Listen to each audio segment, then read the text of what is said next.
because I got this book as an ebook from the library. I only saw this as a tiny thumbnail. Mm-hmm. Can you tell me, on the cover, does the horse have bright blue eyes? I mean, vivid blue eyes. It does, yes.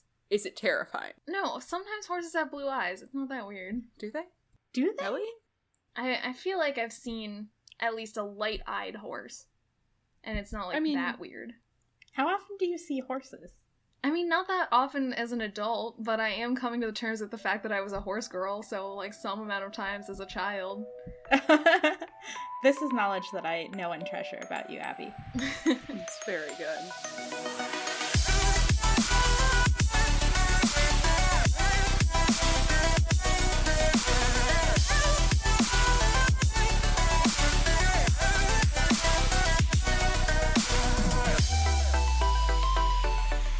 Oh my god. Folks. Horses do occasionally have blue eyes. Thank you. Oh man, I thought it was a fantasy thing this entire time that I was reading it. Excuse me, I know I just perpetuated this misconception, but it's not a horse, it's a companion. Oh. I mean, yeah, but it's a horse also. No, companions are to horses what angels what are to angels men. are to humans. I found that description to be it was very useful description. I really felt like I understood. Good. Yeah, that's good. Yeah. I feel like as a kid I was not great at knowing that they weren't really just horses. I definitely thought of them as just a horse that's your friend. See, that's way better because I think all horses are my enemy and I hate them. And one time I went to Girl Scout horse camp and I thought it would be so great. And then I went there and I saw a horse and I was like, no, sucks. And then I refused to ride any of them and I just hung out for a week. Oh no. We really have the full range of horse emotions. The full range of horse emotions. Because my horse emotion is completely neutral. I don't care either way. Well, I'm glad that we've got, I was trying to consider that when I assembled this panel.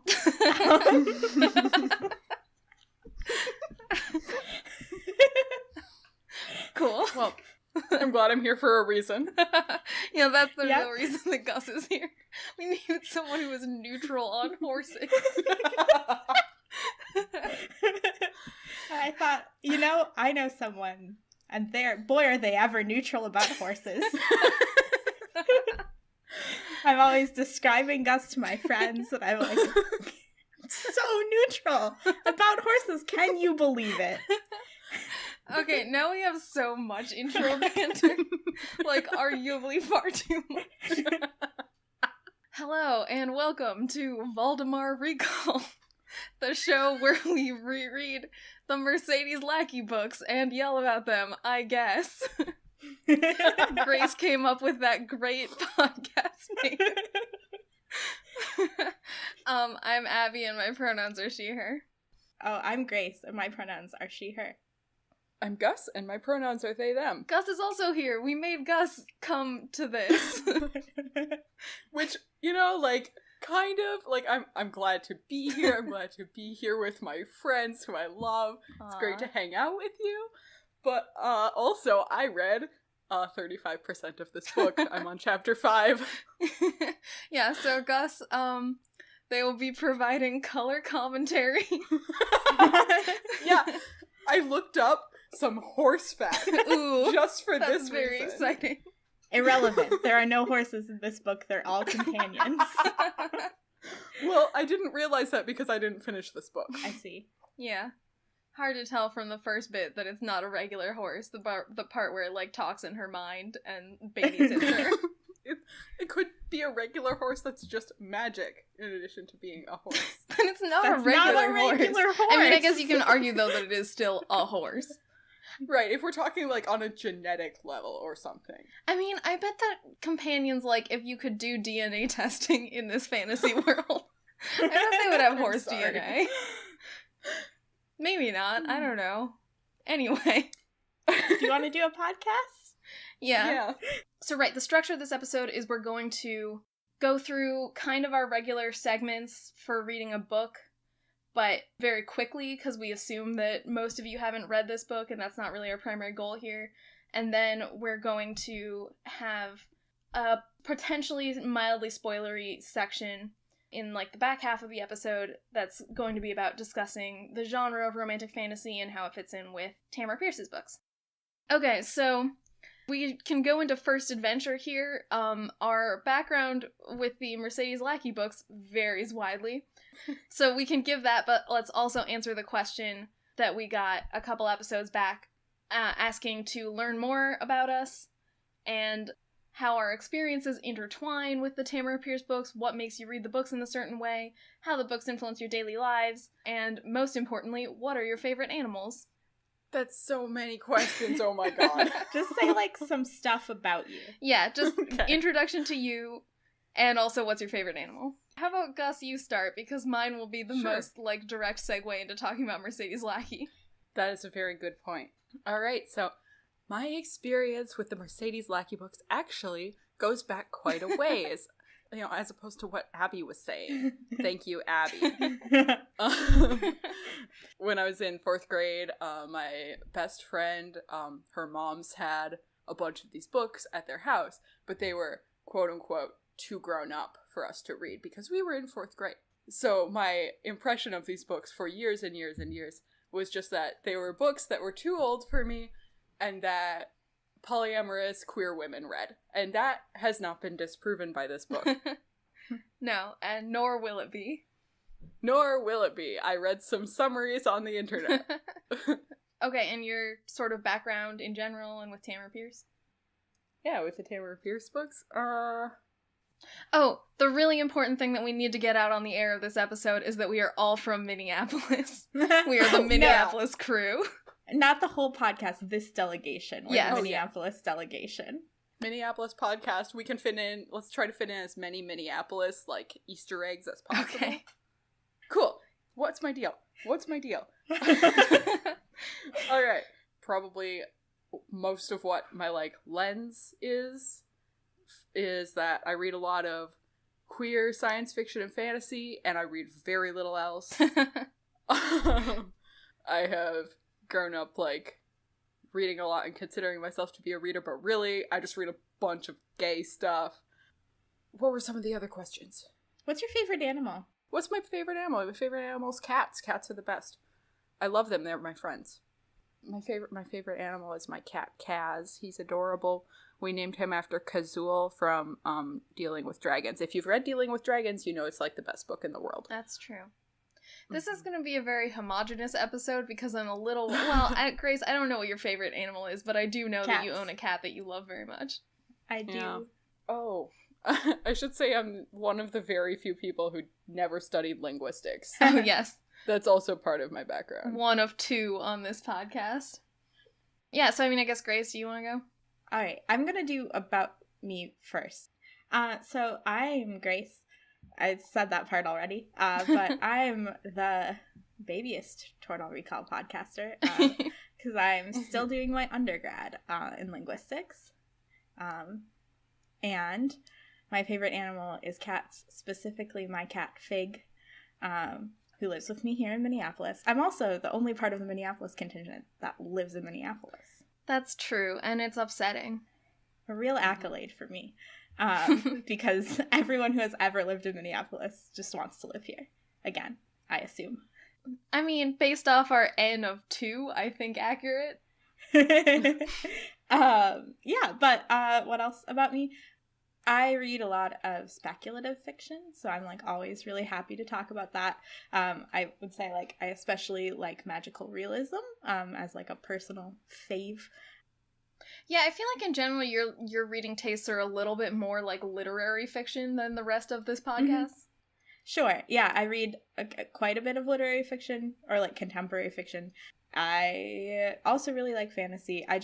So I will neatly go into talking about Mercedes Lackey by spending this long talking about how I'm going to talk about it now. I have felt really shut out of fantasy and science fiction for a long time because I don't like the kind of fantasy and science fiction that I think gets a lot of attention, which is like super hard sci-fi or hard fantasy where it's like literally one of my best friends reads them all the time. We just went on a road trip together. She brought a phone book on this road trip, you guys. She reads like Brandon Sanderson. It's not my deal. And so for a long time I felt like I was like somehow like not dedicated enough or smart enough to like get fantasy or enjoy fantasy, and I was sad because when I was a kid that was my brand. It was like my favorite thing, and in particular Tamora Pierce, as I've talked about, was like a real signpost for me of like this is what I enjoy. And so then when I grew up and I was like, I guess I just don't like grown-up fantasy because I couldn't find anything I enjoyed, and I didn't want to read those other books, and there's nothing wrong with them if that's what you enjoy, but it's not what I enjoy. And then my friend Abby, you guys might know her. Never heard of her. She was like, hey Grace, you should read this book, and she gave me one of the Vows and Honor books, and it took me a little while to get through, but once I got it, I like loved. I was just like, oh, I'm coming home, like I'm back, like I love it. I felt like so comfortable, and like still I've been reading Mercedes Lackey for like about a year. I think I read my first book of hers about a year ago, and she's such a prolific author, and I don't have to have read a book of hers before to pick it up and know that it will be like comforting and be fun to read and be something that I'm like happy to be reading and feel like that homecoming feeling of like, here I am in fantasy. Like yeah, it's amazing that you get that feeling of like comforting from it, because you know, I mean, I do, but these books are so much my childhood, same as Tamora Pierce. Right, and I feel like yeah, they were not my childhood. I don't think I had heard of Lackey as an author until you gave me the book, Abby, but I just like, I do get that feeling of like, okay, here we are. Like I'm happy to be back. Awesome. Yeah. No, if there's anything that's going to be my legacy, it's getting every member of this podcast to read Mercedes Lackey. Yeah. It's kind of like if you like if your parents have already moved out of your childhood home, like you're still happy to come back to your neighborhood. Yeah, sure. Mm-hmm. Well, I can't actually relate to that at all because this is my childhood home, not where I am now, Mercedes Lackey. But right, so I mean, it's hilarious to me that, Gus, you said that your earliest exposure to Mercedes Lackey was being in, like, 4th grade and having someone tell you that they were too grown up for you. Because, like, on one hand, yes, they absolutely were. On the other hand, I was absolutely reading these books in 4th grade. Here's the thing. Maybe yes, but also I was definitely reading things that were, more grown up than this in 4th grade. I mean, yes. This series, it starts off with kind of like middle grade vibes with, you know, Talia's 11 and she's going on an adventure. It does contain a fair amount of both sex and torture, so like heads up for that. Yeah. Not this first book, but the series. But yeah, anyway, so I'm Abby. I'm from Minnesota. I am another linguist who's on this podcast. I also have a degree in math, so that's unrelated mostly, but also true about me. I don't know. I'm kind of maybe on the opposite end of the spectrum from Grace in that I'm a real kind of sci-fi person, I think. I mean, I read a lot of stuff, but, you know, throughout my childhood, I read a lot of this kind of thing. Tamora Pierce. I loved Mercedes Lackey so much as a kid and as an adult. But, you know, I also read, like, you know, Isaac Asimov, Heinlein, Arthur C. Clarke. Heinlein's, like, real bad, you guys. Do not read Robert Heinlein.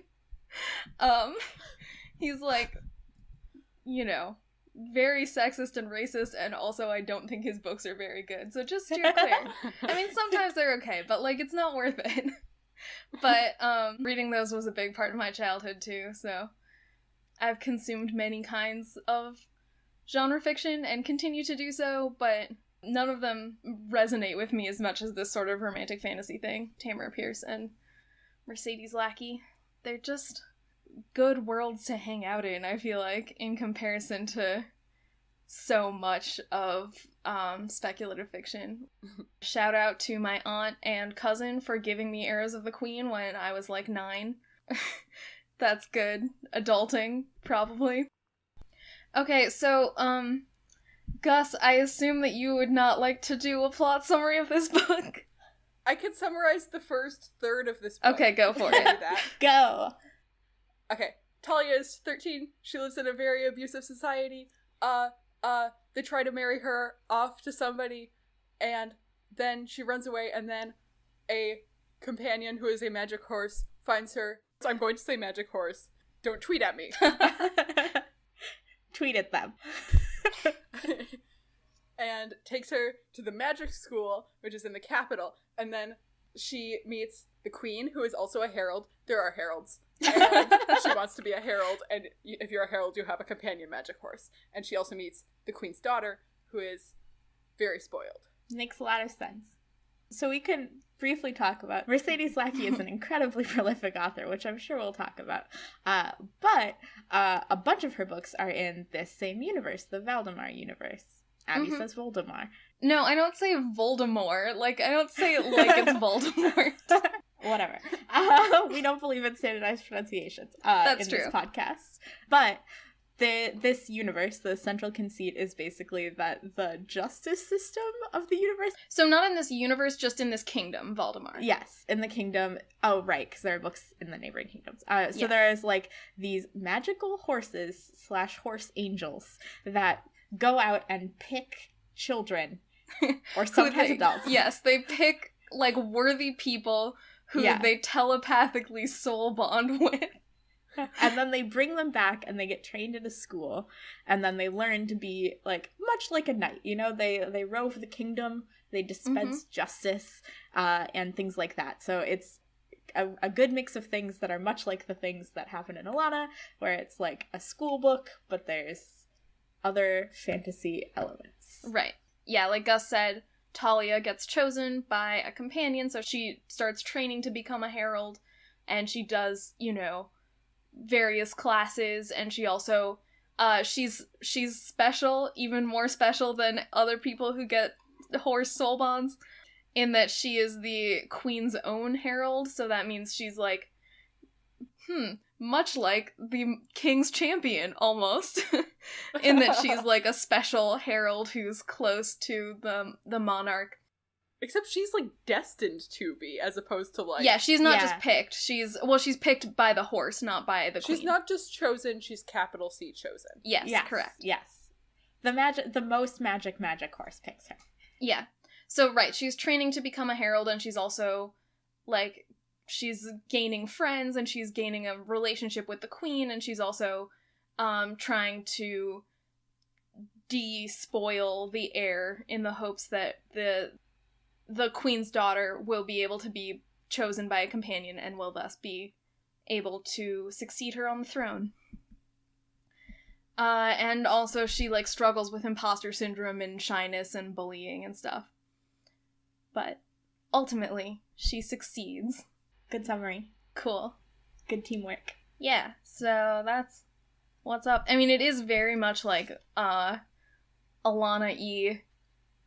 I think that this is just something that middle grade young adult audiences especially, but also just everyone, like, really goes wild for, is these, you know, fantasy or genre book settings where it's like, it's a magic world, but there's, like, rules to it, and you get, you know, separated into the group that you are, and then you, like, wear a color based on that.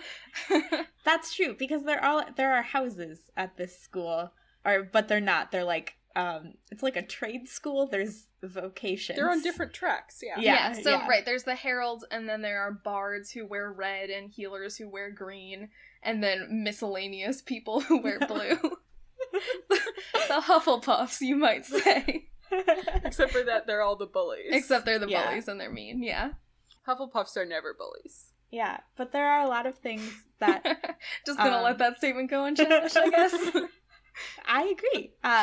What about Zacharias Smith? He was kind of an asshole. Oh, or Ernie Macmillan, kind of a jerk. No, he was just a jerk. He wasn't a bully. Should we expose how deeply we all know the Harry Potter books? I mean, I feel like that almost goes without saying based on all of our bios just being, wow, we really love to read fantasy. That's true. In almost every other setting, would I be embarrassed that I know the name and character description of Ernie Macmillan? Yes! Look, we've already referenced Witch Please like 3 times on this podcast. I feel like they know. Yeah. But there are a lot of things about this book that are just charming and beautiful.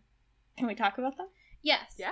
Okay. There are a lot of things I like about Mercedes Lackey's writing style that I think are fairly unique, even in her genre. And one of them is that Lackey, like, picks to do this, like, super close third person.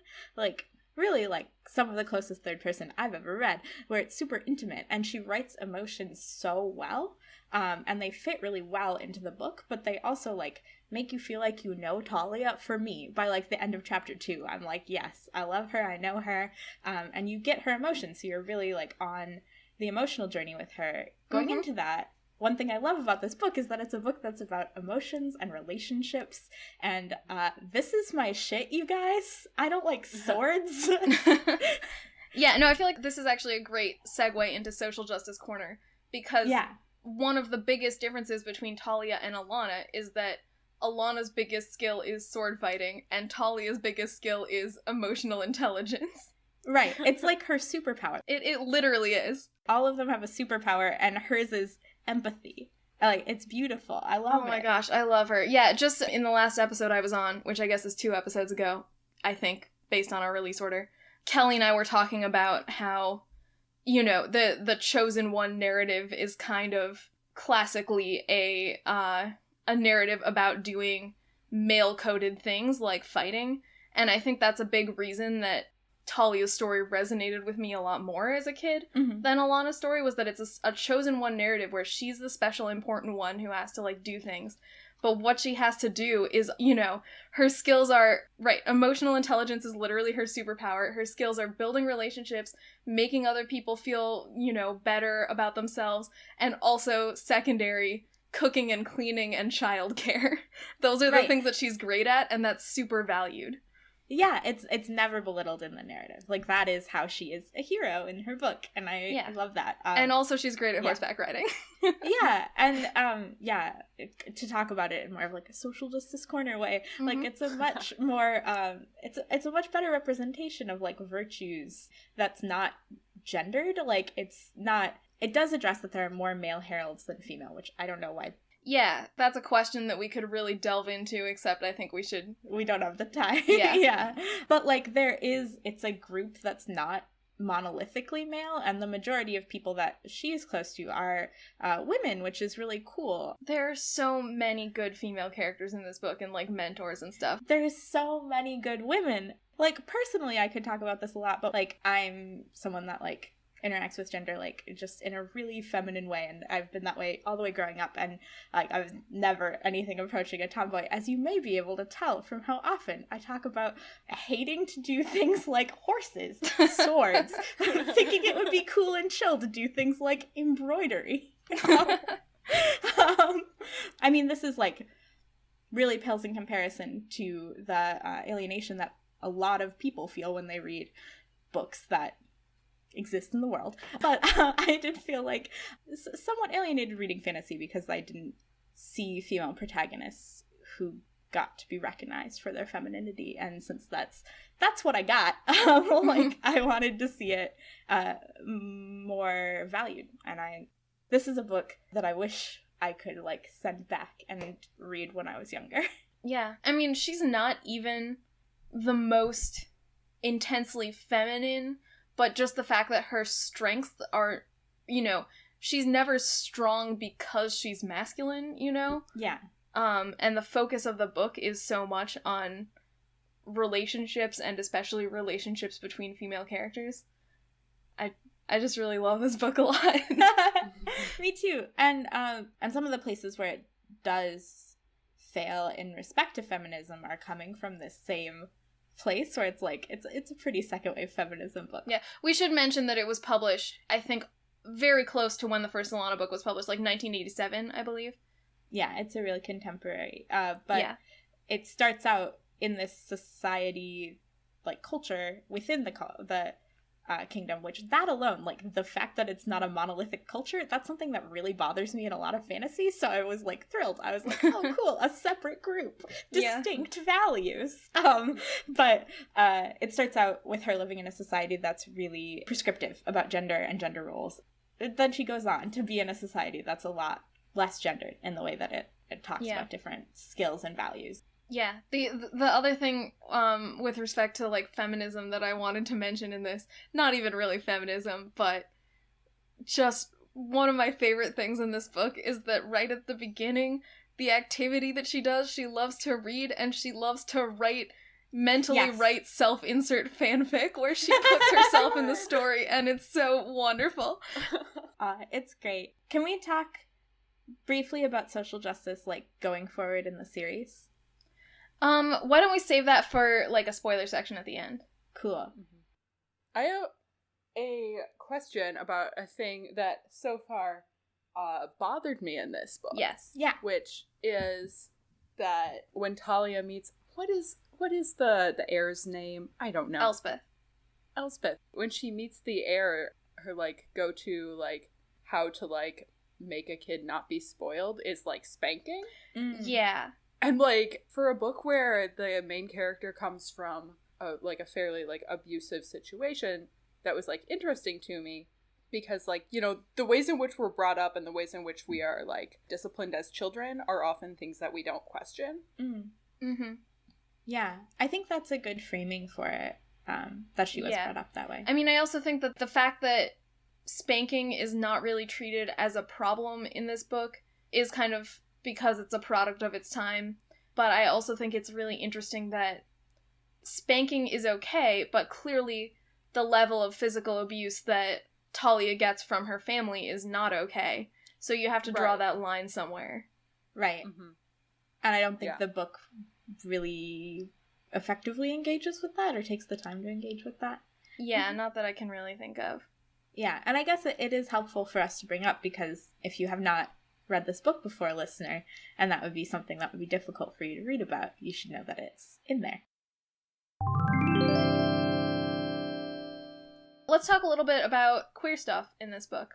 There's queer stuff in this book. For real. There's queer stuff in it. For real, you guys. There's queer stuff in this book. Like, not page 1, but definitely chapter 1, there's queer stuff. So, like, wow. What a time. Wow. I will say, without getting too far into spoilers for the rest of the universe, most of the queer characters are pretty sad. However, also, many of the characters in general are pretty sad. Wait, yeah, that's true. They are sad. I thought of one that I thought wasn't sad, and then I remembered she is sad. A lot of them are sad. And that's really a thing, though, that is very much a product of its time. Yeah. Like, that you really, before a certain point, couldn't publish queer characters who weren't sad. Yeah. And I really think, actually, we can talk a little bit more about the end game for various queer characters when we get to the spoilery part of this podcast. I think it's even more evident in her actual series about an angsty gay boy. That's the Magic's Price, Magic's Promise ones. It's even more evident that, like, it's hard to have a queer relationship end happily in this time period.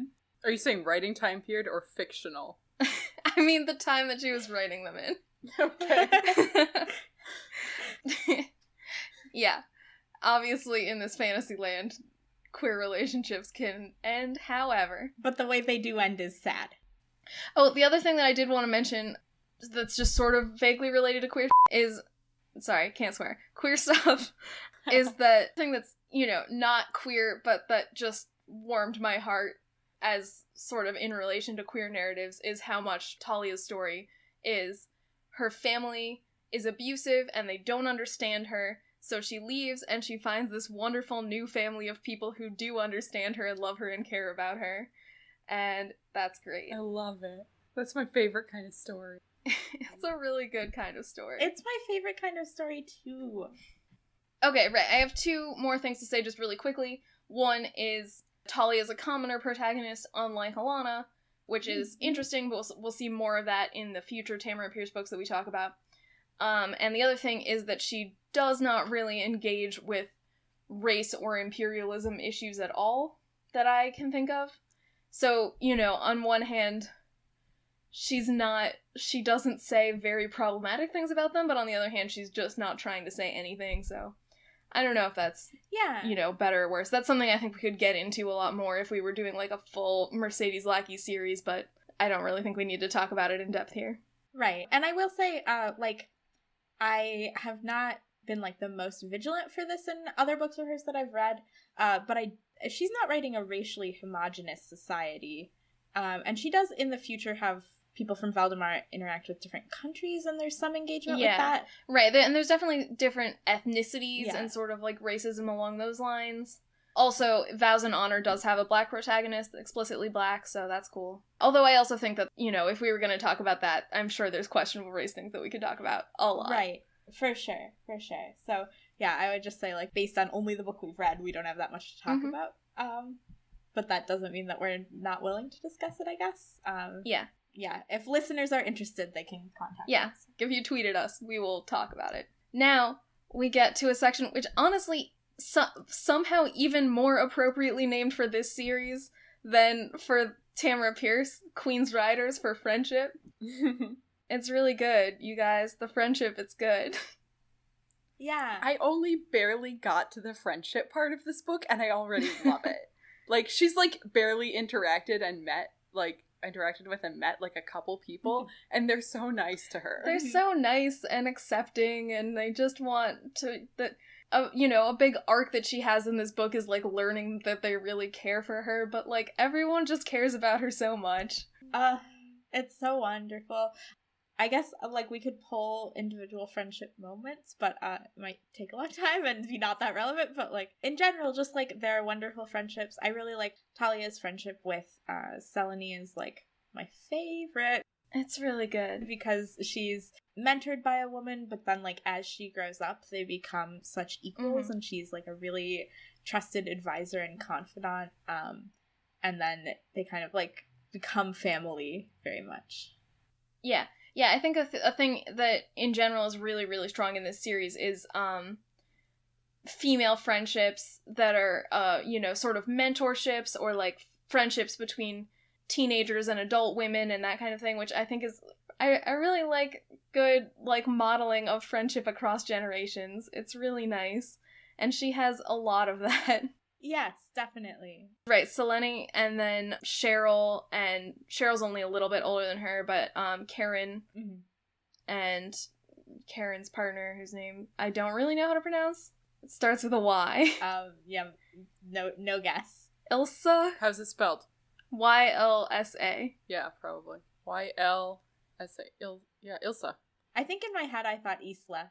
Hey, Fantasy, could you have less Y's? Hey, Fantasy, could you chill out for a second with the names? Yeah, and then her friendship with Skiff I also really like. I love Skiff so much. Yeah, it's just, like, a really beautiful friendship, and Mercedes Lackey does such cool things with not putting relationships in one box. Yeah. And also, like, having people communicate about their relationships, which is something that needs to be modeled, like, 110% more, like, in the world. It's so good. Yeah, so, like, Skiff and Talia have a lot of different kinds of relationships, and they consistently talk about that, and, like, what they want from each other, and how they can help each other, and why they matter to each other, and I think that that's all really wonderful, and I just love it, and I just think that, like, continues. I mean, it's definitely something I want to bring up when we talk about the series as a whole. Yeah, so we're almost at Spoiler Town. I think the last thing to say before we get to Spoiler Town is... Yeah. Literally every character in this book has a best friend who's a horse that they can mind read. And that's beautiful. Beautiful animal friendship. Don't you wish you had a telepathic horse that could just hang out with you? I want that, and I don't even like horses. I'm the horse dislike representative. I don't really have anything to say about that beyond it's wonderful, and everyone deserves a best friend who's a telepathic magical horse. I'll write that down. Next birthday. Yeah, please. Oh, I wanted to just say, what did I want to say? Oh, I love the fantasy worlds. We didn't do very, very fast linguistics at all. I just wanted to... No, we didn't. Did I say worlds? I meant words. But they say nooning instead of noon and childing instead of child, and it's completely absurd, and I think they say nooning instead of lunch, but it's good. Oh, okay. Yeah. Regardless. It's cute. Yeah, it's got very good, like, just little markers of, like, did you forget it's fantasy? Here's a funny word. Yeah. I can't believe, so this, instead of using the word child, although I think they also use the word child, they've got little, childing, and youngling. Because I don't like youngling. I don't like that one. I have great affection for youngling, largely because of the Star Wars prequels. God. It's a bad word, but I love it. Yeah, it's goofy. It's real goofy. Okay, so before we get into, like, any of the variety of things that we're going to talk about, I just wanted to throw out a couple genre definitions so that people know what terms we're using. Good call. Thank you. So the first one is the most relevant one, which is romantic fantasy, which this book is clearly in. Tamara Pierce, a lot of her stuff, I would say, is romantic fantasy, but it's more tangential to the genre, I think, partially because it's, you know, middle grade or YA, and she just does some of her own stuff also. But anyway, romantic fantasy is a subgenre of fantasy, high fantasy usually, that is focused primarily on relationships, both personal and political, and it tends to feature, you know, mostly fundamentally good characters, positive stories, people working together to create, you know, egalitarian societies as much as they can. It often has magic that's spiritual or based in nature. It tends to have characters that are not primarily warriors. It does tend to be pretty into monarchies, which a lot of fantasy is, but because it's generally fairly progressive and feminist and stuff, it has a lot of what we see in this series, which is monarchies that are, like, magically, it's okay that they're monarchies because they're good because of magic. And this genre, I think, emerged in the 70s and 80s with female fantasy writers. Mercedes Lackey is one who really codified the genre, but also Anne McCaffrey, Marion Zimmer Bradley, and Ursula K. Le Guin's Earthsea series are part of it, among others. And then I also just wanted to briefly define sword and sorcery, because I doubt that we will not talk about Tarma and Catherine mostly. So sword and sorcery is, I think, an older genre than romantic fantasy. The term was coined in 1961, but it's a pretty old type of fantasy, which is, I mean, it's kind of like the classic D&D story of you've got your, like, little adventuring party, and they go around having adventures that are fairly low stakes, but often personally important for the characters. It's more action-y. I don't really have that much else to say about that one. It's a broader genre, but I think it's notable because a lot of romantic fantasy people also wrote in this genre. Notably, Mercedes Lackey had Vows and Honor, as we've already referenced several times, because we're not great at sticking to one thing. But also, Marion Zimmer Bradley did the Sword and Sorceress anthologies, which are notable for being feminist sword and sorcery. So yeah, those are what those terms mean. Are we ready? Yeah. For Spoiler Town. Are you ready, kids? Yeah. So there'll be some music, and then afterwards, it'll be a section which I guess, for the most part, Spoiler Town is going to be very mild spoilers for various Mercedes Lackey and almost zero spoilers for Tamara Pierce.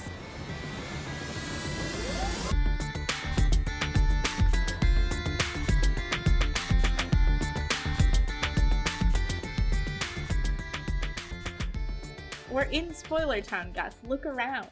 It's beautiful. I guess you're right. I have the following thoughts. Wouldn't Tarma and Catherine's, like, setup be an awesome conceit for a D&D campaign? Thank you. And B... Yes, actually, can we just play that? Yeah, I think I numbered them 1 and B, but B Something really cool that I've seen that I think comes actually from, it's like a contemporary thing, but I've seen Tarma and Kethri, Vows and Honor, defined as sword and sorceress as like a separate genre, a genre coming away from sword and sorcery. And I know that there was like a zine running in the 70s, I believe, or 80s.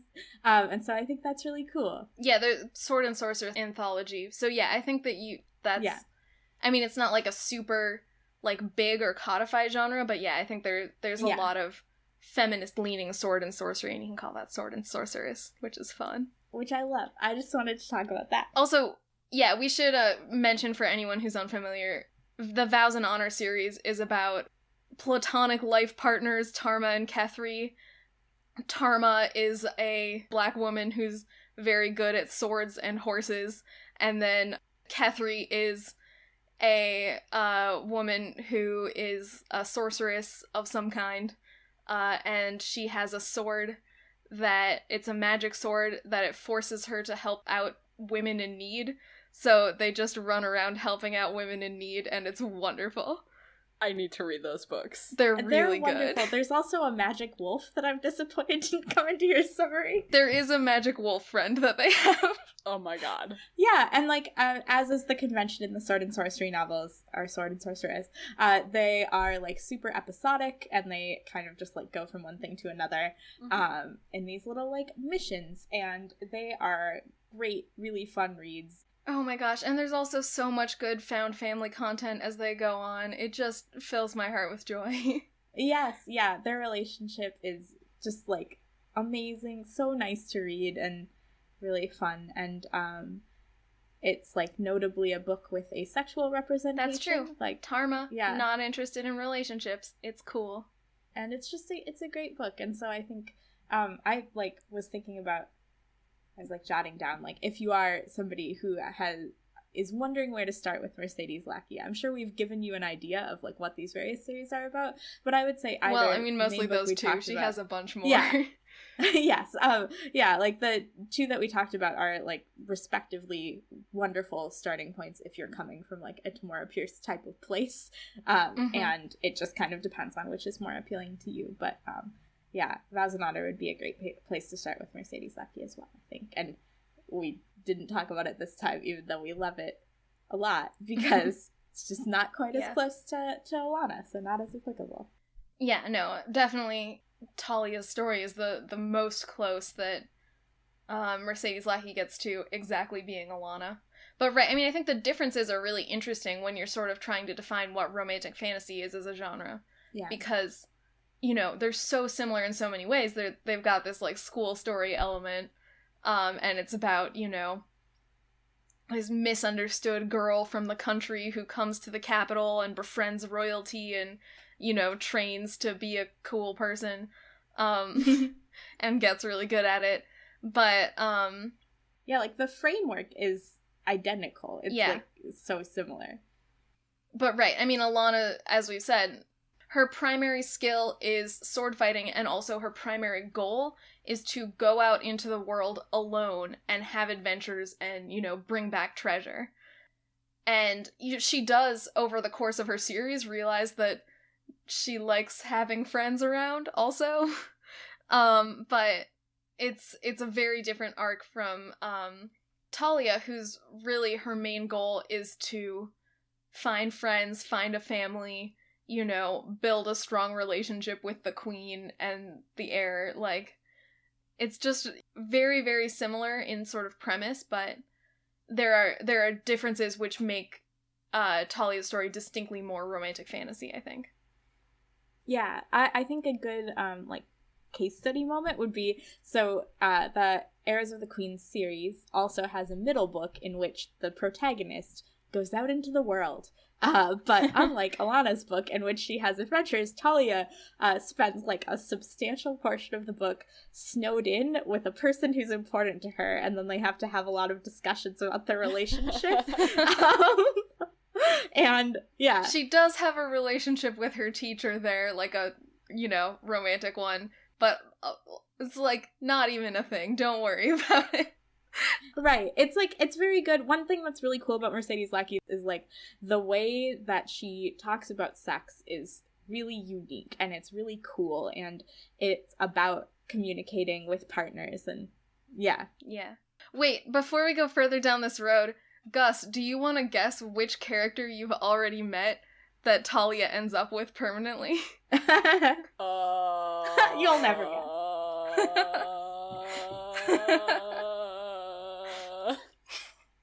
It's Dirk, the ugly herald she meets on the road at the beginning. Oh my god. I mean, it was pretty obvious because she definitely, like, said that he was ugly. She has, like, 3 romantic relationships, much like Alana. But exclusively consensual sex, unlike Alana. Thank you, Mercedes Lackey. Thank you so much, Mercedes Lackey, for all the consent that happens. Love that consent, love the communication. Yeah, her and Skiff is so much fun because, I mean, right, it's the same thing as the Alana-Liam relationship where, Yes, let's actually, like, explain them, because it's so cute. Yeah, it's so cute and funny. So, Talia and her friend Skiff are, you know, herald trainees together, and they sort of got some romantic vibes going on, so they decide to, like, act on that, and they keep trying to, like, find places and times to hook up, and they just keep failing because they're both really busy and tired, and they just fall asleep a lot. It's like college, you guys. It's like dating in college. It so much is. And so then they just decide, like, well, I guess this wasn't meant to be, but we're still best friends forever. I love it. Yeah, it's really cute. It's extremely cute. Because they communicate about their relationship, they both have agency. Like her second relationship, in chronologically, in the book is someone that she, like, her teacher, but they're close in age and they have, I would say, like, a fairly equal footing relationship. Mm-hmm.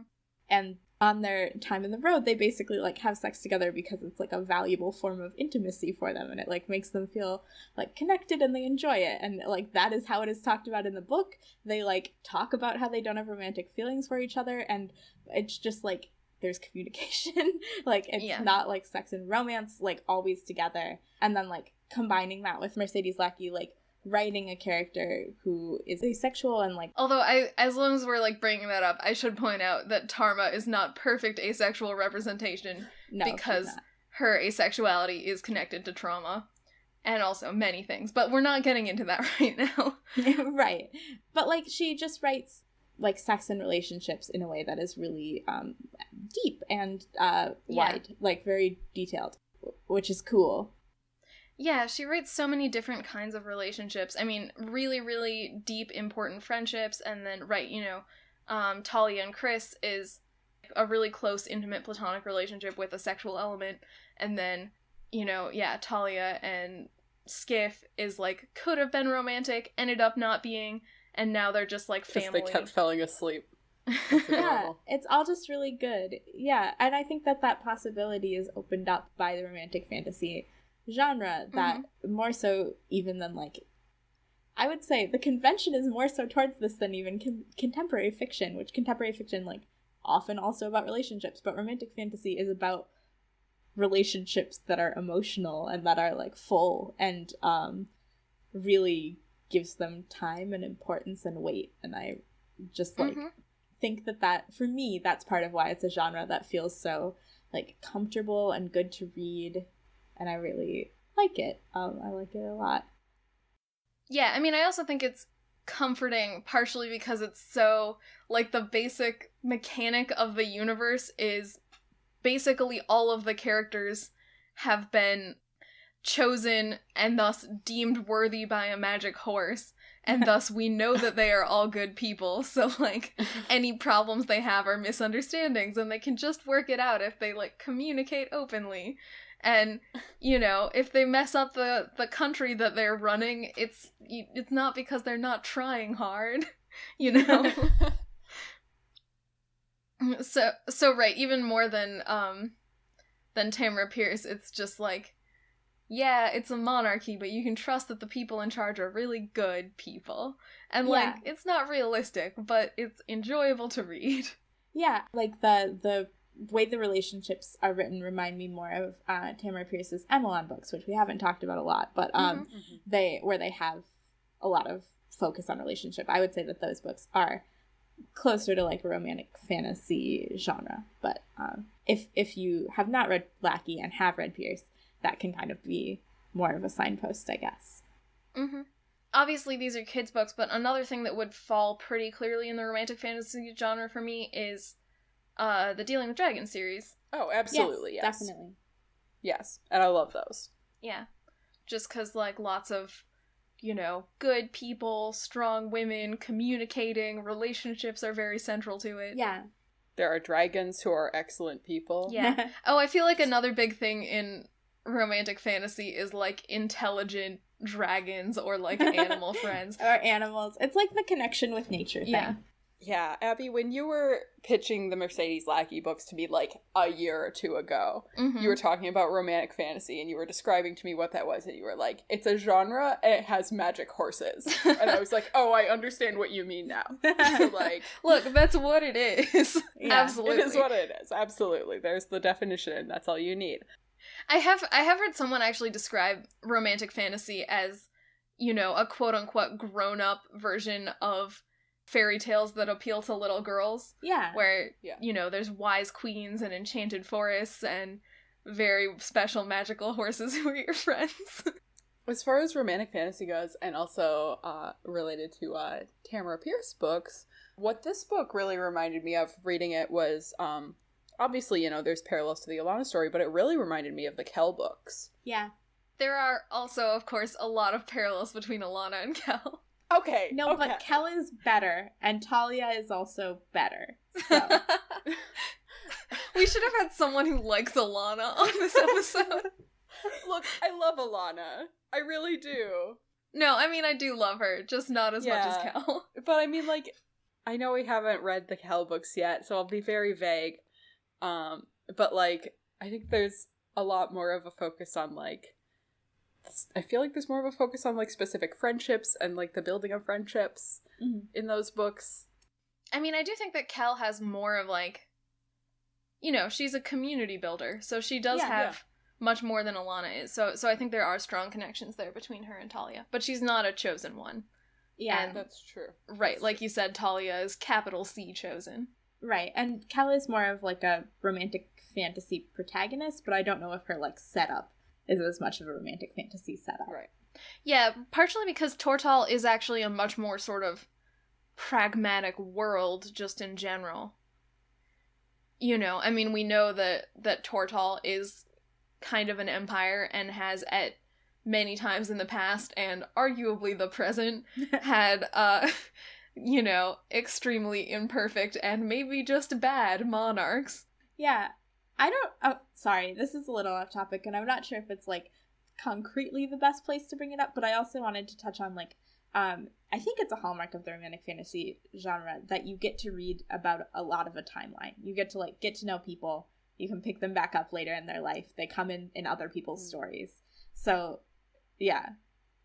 You know, I think this may be less of, like, a romantic fantasy genre thing, or even, like, a fantasy world-building genre thing, and more just, like, a Mercedes Lackey has written a ton of books thing. Because she's written a ton of books. She really has.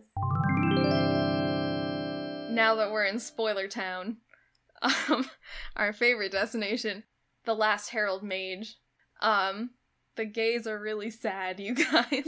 They're so sad. I looked up spoilers for the gays. Which gays did you look up spoilers for? All the gays? I don't know their names. No, not all of them. Oh, okay. Are you positing that there would be a Wikipedia page entitled, like, yeah, come on, Abby. Sad gays in Mercedes Lackey? I looked on the, like, Mercedes Mercedes Wacky. That I do think is wrong. I was trying to say the Mercedes Lackey wiki. It's a little tricky. Forgive me. I was looking on, like, the wiki, you know, the fandom wiki. And I was looking at the page for, like, the in-universe version of, like, True Love or whatever. Yeah. Oh, yeah. They have, like, life bonds. Life bonds, that's the one. So I got some spoilers for, like, there's, like, a woman who dies, but then her partner has a different life bond. Yeah, that's actually in this book. Okay, yeah, so I got some info about that. Oh, it's sad. My favorite thing about that is actually that they yes, it's really sad that she dies. But then you do sort of get a happy ending for the 2 surviving lesbians. That's true. Yeah. And they mention in the context, I don't know if there's any actual canon polyamory in this universe. I wouldn't be surprised, but I haven't encountered it. But they do mention, in connection to Cheryl and Karen and Ilsa, that there is the possibility of 3-way life bonds. So, just generally into that.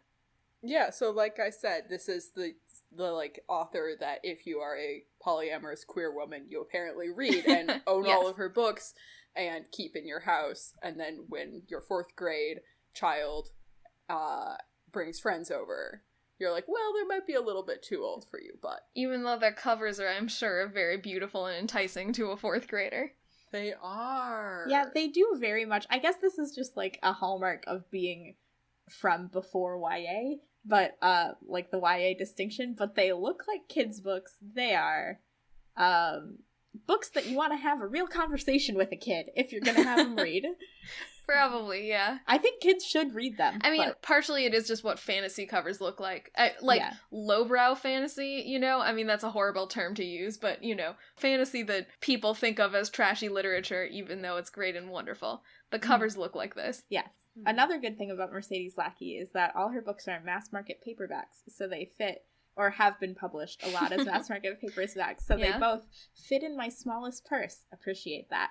And also are really easy to find super cheap at thrift stores. And also, like, really, you can't go wrong with Mercedes Lackey. So, like, if you just are, like, another option for, I want to start Mercedes Lackey is, like, go to a Savers. Are those regional? I don't know. Go to a thrift store, a Goodwill, if you will, and just buy a book that says Mercedes Lackey on it. This is my whole idea for you. That was very much my strategy as a kid, was like, I mean, usually any given bookstore or whatever would only, you know, have, at any given time, a couple of them, and it would be random ones, but I would just buy them. And then I actually ended up, you know, I've been reading these since I was a kid, so I would have had time to read, like, a lot of them.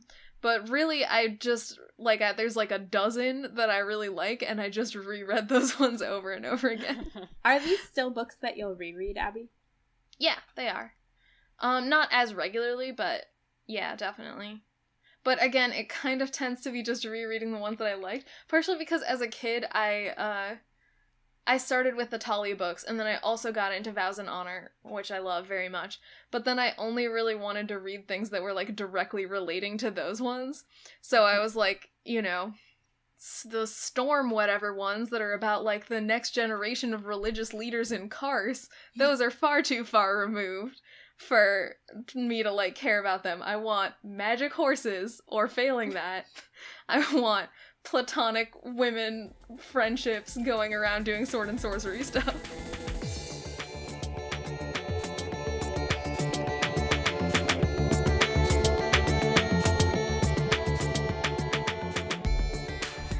My first foray into Mercedes Lackey was that I, like, committed to 11 books, and then I read 11 books in very short order. If you, like, go back on my Goodreads, you can tell the, like, month and a half when I just read Mercedes Lackey last year. It's a good time. It was a really good time. I think I, like, bothered you a lot because I just wanted to tell you about all of them. You did, but that's good, because I've gone so long in my life without having, like, a Mercedes Lackey friend. Yeah. I have a very strong memory of, like, I don't know, it must have been when I was quite little, but I was playing with and she really wanted to play, like, that we had daemons, I guess, from the Golden Compass, and I really wanted to have a companion, but she didn't know what that was, so we did daemons, or, like, we were playing that, but I had a rabbit stuffed animal that was white, and I just pretended it was a companion secretly. That's really cute. Secretly. Yeah. Wow, you had a whole second game of pretend. Second layer of game. Only you knew what was going on. Yeah, like, yeah. So I bothered you a lot, but positively, just being like, hey. It was great. Everyone, also, like, listeners of this podcast, should... Please bother us. Yeah, please bother us. Read these books and then tweet at us about how great they are. Yeah, because they're just so wonderful, and I hope that we've conveyed that as we very Yes, ramblingly I think talked we about them for a long time. Probably have. That's like most of what we said is just that we love these books. Anyway, I'm ending this podcast now. Okay. We'd like to thank our music, which is a cover of Green Sleeves by Zeta, which you can find on their SoundCloud. You can get in touch with us at Tortall Recall on all the social media. We've previously said that you can tweet at us about the Mercedes Lackey books. Yes. You can also email us about the Mercedes Lackey books. We would love that. Because I know not everyone has a Twitter. That's true, like me. Or you can send us a Tumblr ask, which is also tortallrecall.tumblr.com, tortallrecall@gmail.com, tortallrecall.com, at tortallrecall on Twitter. I think that's all of them. Hey, Gus. Yeah. Are you going to read some more Mercedes Lackey? I think so. I'm really excited about it. I'm really excited for you to read them also. You should rate and review us on iTunes. Some people have done that. Thank you to those people. They have names and monikers and handles they've attached to themselves. Well, sometimes not. We've got 23 ratings, but only a few reviews. So if you would like to review us, that would be really nice. Oh, please review us. That would be nice. Yeah, it doesn't have to be long. You can just say something. You can Yeah, just you say could how say, we're your favorite "Good." podcast. We're not reading a list of names this time because it's a bonus episode and because these are going up pretty close together. So we'll be reading names of people who have interacted with us and thanking you on the next podcast, which is going to be coming up probably a week from when this one is released. Yep. And that is, we're going to be reading and talking about Wild Magic. And that will be me, Gus, as well as Kelly, Shelby, and Amy. Yeah, it's gonna be all new, all different. Not really, because you'll be there, but Amy's gonna be there. But Amy's new to the book, and then Shelby and Kelly are new to doing book episodes of the podcast. Yeah, it's gonna be wild and magical. I hate it.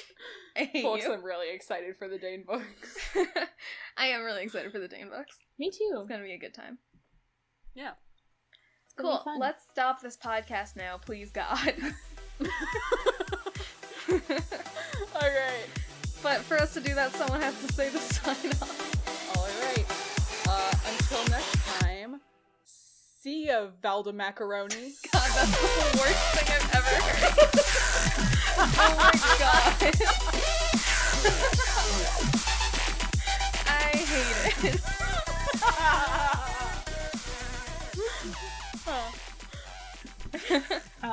I just realized I've been wearing my sock inside out all day. Oh, cool. Wow, this is some great content.